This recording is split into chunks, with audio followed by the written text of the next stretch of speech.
So in some ways it has worked. So it's not a traditional structure.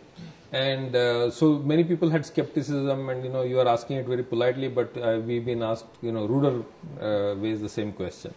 And I can only say the following things why I think this is different. One is that any co-CEO structure has a bad rap because in many cases it's the result of a compromise. Maybe sometimes a merger or acquisition happens, and the only way to make the merger happen is to allow both people to be co-CEOs, and so it's like a compromise, and so unlikely to continue because everybody knows that this is not meant to last, but you're trying to just get the deal done. So the starting point is that it is for a very different purpose than anything else. But moment you announce a co-CEO structure, that's how you get counted, and then if it doesn't work, people say, see, it doesn't work. So that is one. The second thing is that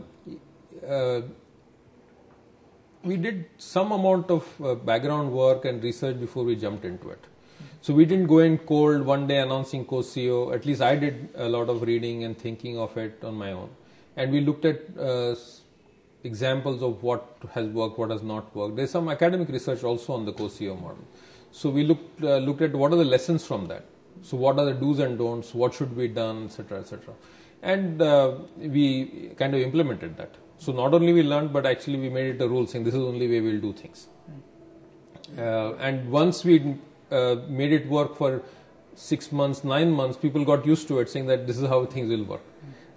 So which is the other thing, that we kind of took lessons of what it takes to be successful in this model and implemented religiously. That is the second thing. Third thing, there is always, no matter how much theory and process you follow, there is this whole issue of personal chemistry and how do people get along. And the fact that I and Suresh have been in the company for 20 plus years, we are not strangers to each other. We knew each other's shortcomings and strengths, and we tried to use that as much as possible. So we are not strangers for sure. And I think the way Mr. Premji and the board articulated it, I mean, they also made it that it would be non-competitive. So they said if this fails, both of you are gone. So there was no upside in trying to outdo the other.